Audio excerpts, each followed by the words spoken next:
까오 선생, 루신, 1925년.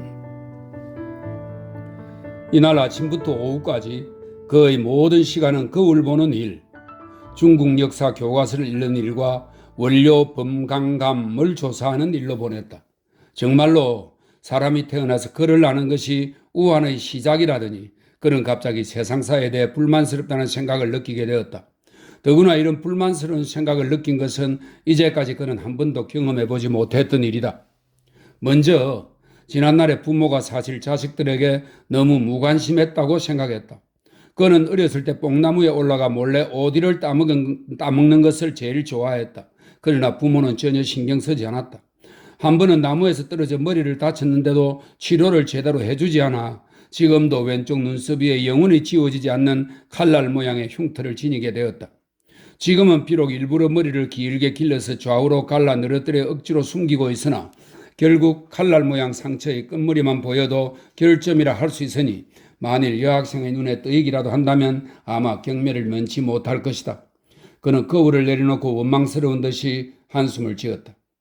다음은 중국 역사 교과서의 편찬자가 교사의 입장을 전혀 고려하고 있지 않다는 것이다. 그의 책이 비록 요범 강감과 약간은 부합되지만 전체적으로는 들어맞질 않으니 부합된다고도 안 된다고도 할 수 없으므로 수업할 때 어떻게 연결시켜야 할지 알 수 없었다. 더구나 그 교과서에 끼어있는 쪽지를 발견하고 나서는 그 중도에서 사직한 역사 선생이 원망스러워졌다. 그 쪽지에는 이렇게 쓰여 있었기 때문이다. 제8장 동진의 흥망에서부터. 만일 전임자가 삼국시대의 역사를 다 말하지 않았다면 그의 수업 준비가 결코 이렇게까지 어렵지는 않을 것이다. 그가 가장 잘 아는 것이 바로 삼국이다. 예를 들어 도원에서 쇠호글이 결의, 공명의 화살 빌리기, 주유를 세 차례 환하게 하기, 황충이 정군산에서 하우연을 빼기 등 그 밖에도 얼마든지 있으므로 한 학기를 해도 다 말할 수 없을 것이다. 당대에 이르면 진경이 말을 파는 대목 같은 것도 비교적 자신이 있었는데 하필 동진이라니. 그는 또 원망하며 한숨을 짓고는 다시 요범 강감을 끌어당겼다. 자네 밖에서 보는 걸로도 모자라 집안에 틀어박혀서까지 보고 있나? 말소리와 동시에 손 하나가 그의 등 뒤에서 어깨너머로 뻗어나와 그의 아래턱을 튕겼다. 그러나 그는 결코 움직이지 않았다. 목소리와 거동으로 그 사람이 몰래 살그머니 들어온 마작 친구 황사안이란 걸 알고 있기 때문이었다. 황사안은 비록 옛날부터의 친구이며 일주일 전까지는 같이 마작을 하기도 하고 연극도 보고 술도 마시고 여자를 쫓아다니기도 하였으나 그가 대중일보에 중화민국은 모두가 국사를 정리할 의무가 있음을 논함이라는 인구에 회자되는 명문을 발표하고 이어 센양 여학교의 교사로 초빙된 뒤로는 웬일인지 이 황사안이라는 사내가 도무지 보잘것없는 저속한 인간으로 여겨졌다. 그래서 그는 고개도 돌리지 않고 무뚝뚝하게 정색을 하며 대답했다. 헛소리 말게. 나는 지금 수업 준비 중이야. 자네 입으로 뽀 군에게 말하지 않았나? 교사가 된 건 여학생 얼굴을 보고 싶어서라고 말이야? 뽀 군의 미친 소리 믿지 말게. 황사는 그의 책상 옆에 앉아 탁자 위를 훑어보더니 이내 거울과 어지럽게 널린 책 무더기 사이에 펼쳐진 채로 있는 넓적한 빨간 종이의 문서를 발견하고는 눈을 둥그렇게 뜨고 한자 읽어갔다. 까오얼추 선생은 본교 역사교사로 초빙함에 있어 일주 수업 4시간, 사례금은 시간당 은 30전으로 하되 시간 수에 따라 계산하기로 약정함. 센양여학교 교장 허완수천 삼가 계약함. 중화민국 13년 음력 9월 길일. 까오얼추 선생이라니 이게 누구야? 자네야? 자네가 이름을 갈았나? 황사안은 읽고 나자 성급하게 물었다. 그러나 까오 선생은 그만하게 웃을 뿐이었다. 개명한 건 사실이었다. 그러나 황사안은 마작이나 할 줄 알았지 지금까지 새 학문이나 새 예술에는 전혀 관심이 없었다. 그는 러시아의 대문호 고리키조차 모르고 있다. 그런데 어떻게 이 계명의 깊은 뜻을 말할 수 있겠는가? 그래서 그만하게 웃기만 할 뿐 결코 대답하지 않았던 것이다. 어이, 깡군, 이런 쓸데없는 장난은 그만두게. 황사는 초빙서를 내려놓더니 말하는 것이었다. 우리 이 도시에 남자 학교가 하나 있는 것만으로도 이미 풍기가 어지간히 문란해져 있네. 게다가 여학교까지 세우려 하다니 앞으로 어떤 꼴이 벌어질지 모르겠군. 자네까지 무엇 때문에 나서나 그만두게. 그렇지도 않다네. 게다가 허 부인이 간청을 하니 거절할 수 없고 황산이 학교를 헐뜯고 있다. 손목시계를 보니 벌써 2시 반. 수업 시간까지 이제 30분밖에 남지 않았기 때문에 그는 약간 화를 내면서 초조한 감정을 드러냈다. 됐네. 그 이야기는 그만두세. 황사는 눈치 빠른 사람이라 곧 화제를 바꾸었다. 본론을 이야기하세. 오늘 밤에 한판 버리세. 마오시 마을의 마오저프 큰아들이 마을에 와 있는데 풍수 선생에게 묘소를 봐달래려고 왔다나 봐. 지금 현찰 200냥을 쥐고 있대. 우리가 밤에 한판 버리기로 이미 약속이 되어 있어. 나와 뽀군 그리고 자네야 꼭 와야 해. 절대로 어기면 안 돼. 우리 셋이서 그 작자를 벗겨버리란 말이야. 깡군, 저 까오 선생은 깊이 생각에 잠긴 채 입을 열지 않았다. 꼭 와야 되네. 꼭이야. 나는 이제부터 뽀군과 상의해야겠어. 장소는 역시 우리 집이야. 저 바보 도련님은 풋내기야.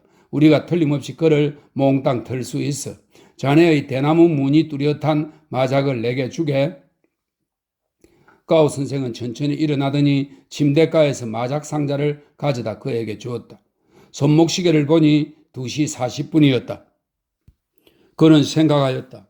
황산이 비록 제주꾼이기는 해도 내가 이미 교사가 되었다는 걸 명백히 알면서도 떼어놓고 학교를 헐뜯고 또 남의 수업 시간까지 방해하다니 결코 옳은 일이 아니야. 그래서 그는 냉담하게 말했다. 저녁에 또 상의하세. 나는 수업에 가야 해. 그는 말하면서 안타깝게 요범 강감을 헐끗 보고는 교과서를 집어 새로 산 가방에 넣고 새로 산 모자를 매우 조심스레 쓰고 황산과 함께 집을 나섰다.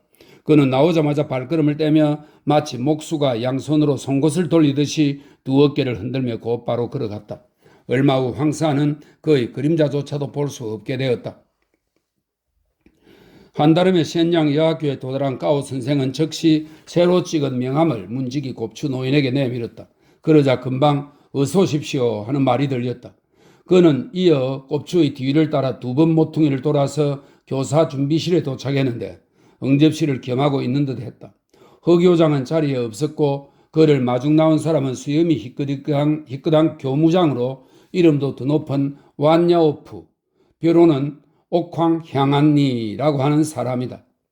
요즘 그와 선녀가 정답하는 시 선단 수창지입을 잇따라 대중일보에 게재하고 있었다. 아, 까올주공 처음 뵙겠습니다. 완야오프는 연방 2손을 맞잡고 그 위에 무릎 관절과 발목 관절을 대면서 6번이나 굽히는데 마치 꿇어앉는 듯 하였다. 아, 완야오프 공 처음 뵙겠습니다.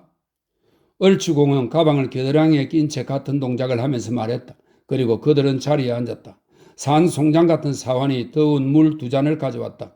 가오 선생이 맞은편의 괴종시계를 보니 아직도 2시 40분으로 자기 시계보다 반 시간 가까이나 늦어 있었다. 정말로 얼추 선생의 대작인 그 중국 국수 의무론 말입니다. 정말로 간략하면서도 핵심을 찌르고 있어 100번을 읽어도 싫지 않은 글이었습니다. 참말로 청소년들의 좌우명이죠. 좌우명 말이요. 본인도 문학은 매우 좋아합니다. 그러나 그저 장난하는 정도일 뿐이지 어찌 선생한테 비길 수 있겠습니까?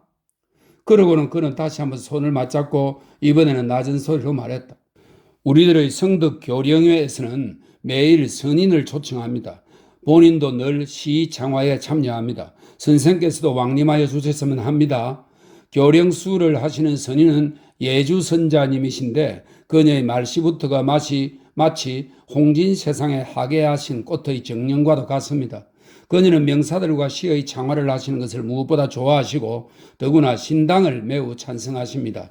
선생 같은 학자라면 틀림없이 매우 존경하실 겁니다. 하하하. 그러나 얼추 선생은 전혀 무슨 고담 준론을 발표할 계제가 아니었다. 왜냐하면 그의 준비, 즉 동진의 흥망에 대한 준비가 충분하지 못한 데다가 지금 이 시각에는 그 부족한 부분마저도 얼마큼 잊어버렸기 때문이었다. 그는 조바심을 치며 애를 태우고 있었다. 번잡하게 흩어진 마음속에서 많은 단편적인 생각들이 솟아올랐다. 교단에서의 자세는 반드시 위험이 있어야 해. 이마의 흉터는 반드시 숨겨야 하고 교과서는 천천히 읽어야지. 학생들을 볼 때는 여유 있게 본다. 그러면서 동시에 또 야오프가 하는 말도 근성으로 듣고 있었다. 시 한 수를 주셨는데 취하여 청란에 의지하여 창공에 오르다.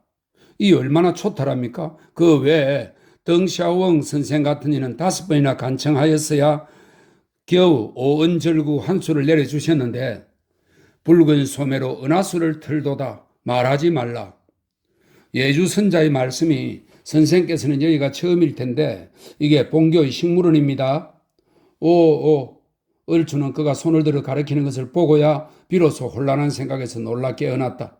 가리키는 쪽을 보니 창밖은 좁은 빈터였고 그 위에는 나무가 너덕거려 있었으며 바로 맞은 쪽에 3칸 정도의 작은 단층집이 있었다.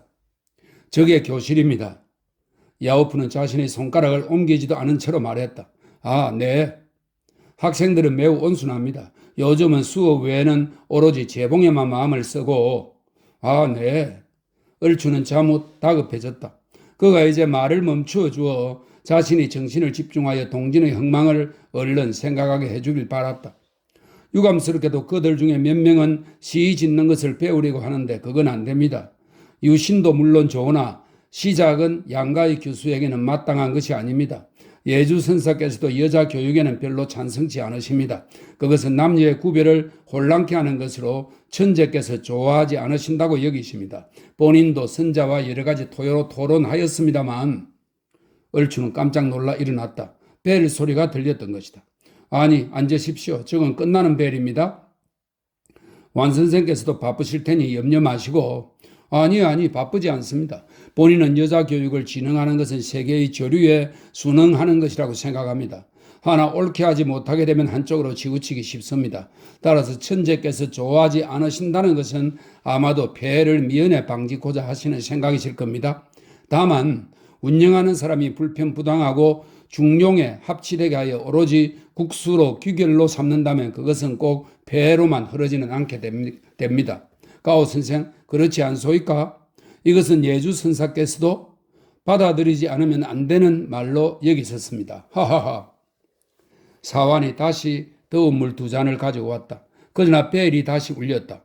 야오프는 얼추에게 더운 물을 권하고는 2모금 마신 다음 천천히 일어나 그를 인도하여 식물원을 가로질러 교실로 들어갔다. 그가 가슴을 두근거리며 교단 옆에 꼿꼿이 서니 그의 눈에는 교실의 반이 너풀너풀한 머리털로 가득 찬 것이 보였다. 야오프는 안주머니에서 편지지 한 장을 꺼내어 펴들고 보면서 학생들에게 말하기 시작하였다. 이분은 까오 선생님, 까올추 선생님이시오. 선생님께서는 저명한 학자로서 여러분이 모두 아시는 바, 저 유명한 중화 국민은 모두가 국사를 정리할 의무가 있음을 논함을 쓰신 분입니다. 대중일보의 소개에 의하면 까오 선생께서는 러시아의 문호 고리케의 인품을 사모하시어 이름을 얼추라고 고치셔서 경의를 표하였으며 이런 인재의 출현은 참으로 우리 중화문단의 행운이라고 하였소.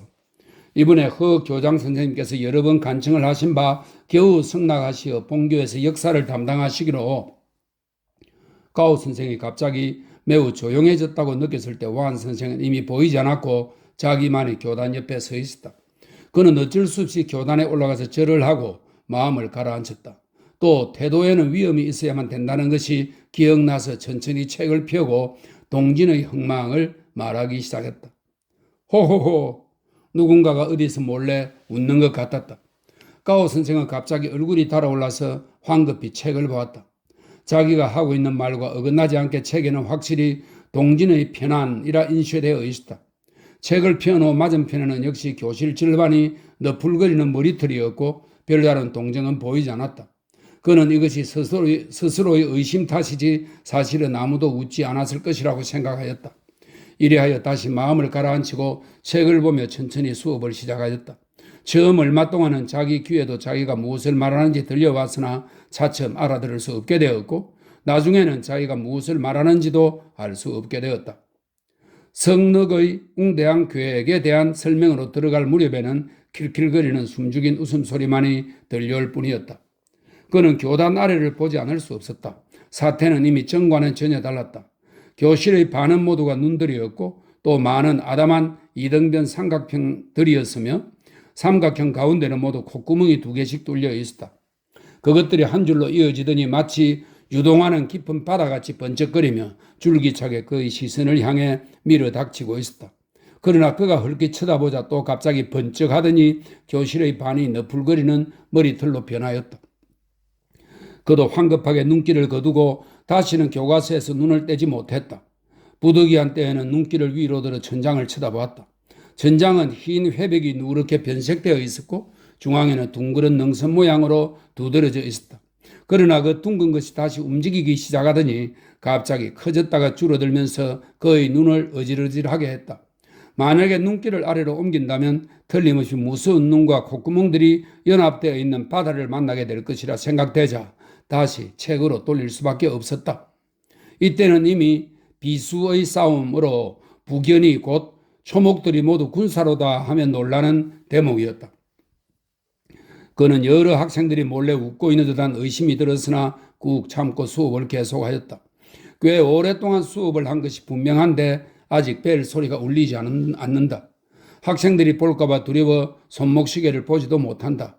그러나 잠시 수업을 하다 보니 탁발시의 발흥에 이르렀고 이어서는 6나라 흥망표였다. 그는 원래 오늘 여기까지는 진도가 나가지 않으리라고 생각하였으므로 준비를 하지 않았었다. 그는 문득 자신의 강의가 중단되어 있음을 느꼈다. 오늘은 첫날이니 이 정도로 그는 잠시 당혹해 하다가 떠듬거리며 말하고는 꾸벅머리를 숙이고 교단을 내려와서 교실 밖으로 나왔다. 호호호! 그는 등 뒤에서 여럿의 웃음소리가 들리는 듯 하였다. 웃음소리가 그의 깊은 콧구멍의 바다에서 쏟아져 나오는 것이 보이는 것 같았다. 그는 정신이 멍하여 식물원으로 발길을 돌려 맞은편의 교사 준비실을 향해 큰 걸음으로 걸어갔다. 그는 깜짝 놀라 얼떨결에 손에 든 중국 역사 교과서까지 땅에 떨어뜨렸다. 갑자기 머리에 무엇인가 부딪혔기 때문이었다. 2걸음 뒤로 물러서서 자세히 보니 비스듬히 뻗친 나무 격가지가 눈앞에 있었는데 그의 머리에 부딪혀서 잎들이 가늘게 흔들리고 있었다. 그는 황급히 허리를 굽혀 책을 주워들었다. 책 옆엔 나무 팻말이 서 있었고 팻말엔 이렇게 쓰여 있었다. 뽕나무과. 그는 등 뒤에서 여러 사람의 웃음소리가 들리는 것 같았다. 그 웃음소리가 저 깊은 콧구멍의 바다에서 쏟아져 나오는 것을 보는 듯 하였다. 그러자 쑥스럽기는 하나 이미 아프기 시작하는 머리를 문지르며 곧바로 교사 준비실로 뛰어들어갔다. 휴게실 안에는 뜨거운 물이 담긴 2개의 잔이 그대로 있었다. 산송장 같은 사원의 모습은 보이지 않았으며 완 선생도 종적이 없었다. 모두가 어슴푸레하였고 그의 새로 산 가방과 새 모자만이 어슴푸레한 속에서 빛을 발하고 있었다. 벽의 괴종시계를 보니 아직 3시 40분이었다. 가오 선생은 집으로 돌아온 뒤 한참 후까지도 이따금 전신이 아직도 달아오르고 까닭을 알 수 없는 노여움이 치밀었다. 나중에는 학교가 분명히 풍기를 해친다는 느낌이 들었다. 폐시하는 것이 좋겠다. 더욱이 이 학교는 무슨 의미가 있는가 허영에 들떠가지고. 호호호. 그에게는 아직도 나지막한 웃음소리가 들려왔다. 그것이 그를 더욱 분노케 하였고 그에게 사직하겠다는 결심을 더욱 굳히게 하였다. 밤에 허 교장에게 편지를 쓰리라. 다만 발이 아팠으라고 하면 말하리라. 그러나 만약에 만류하면 또 어떻게 하지? 그래도 거절해야지. 이 학교는 참으로 어떤 꼴로 되어갈지 알 수 없어. 자기가 무엇 때문에 그들과 한패가 되어야 한단 말인가? 그럴 수는 없어. 그는 생각했다. 그러자 그는 결연히 요범 강감을 치우고 거울을 한쪽에 밀어 놓았으며 초빙서도 접어버렸다. 자리에 앉으려다 생각하니 이번에는 초빙서의 빨간 빛이 못마땅하다고 느껴져 곧 집어서 중국 역사 교과서와 함께 서랍에 쑤셔 넣어버렸다. 모든 게 대강 마무리가 되었다. 책상 위에는 거울 하나만이 남아있어 눈앞이 매우 깨끗해졌다. 그래도 아직 마음이 개운치 않았다. 마치 넋이 반쯤 없어진 듯 했다. 그 순간 퍼뜩 생각이 떠올라 빨간 리본이 달린 가을 모자를 쓰고 곧 황산의 집으로 향했다. 왔나 가올추 선생? 뽀오군이 크게 소리쳤다.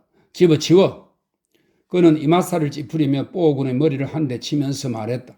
수업은 했나? 어땠어? 쓸만한 애가 몇이나 있던가? 황사는 열심히 물었다. 나는 더는 가르치러 갈 생각이 없네. 이 학교라는 게 도대체 어떤 꼴로 되어갈지 모르겠어. 우리같이 단정한 사람은 확실히 함께 어울릴 수가 없어. 마오신의 장남이 들어왔다. 그는 경당같이 살이 쪄 있었다. 처음 뵙겠습니다. 방 안의 모든 사람들이 두 손을 맞잡고 무릎 관절과 발목 관절을 연이어 두세 번 구부리고 마치 꿇어앉는 듯이 하였다. 이쪽이 아까 말씀드린 까오탄팅 형이시오. 뽀글이 까오 선생을 가리키며 마오신의 장남에게 말하였다. 처음 뵙겠습니다. 마오씨의 장남은 특별히 그를 향하여 몇 번이나 두 손을 맞잡고 아울러 머리를 끄덕였다. 방 안 왼편엔 이미 네모난 탁자가 비스듬히 놓여 있었다.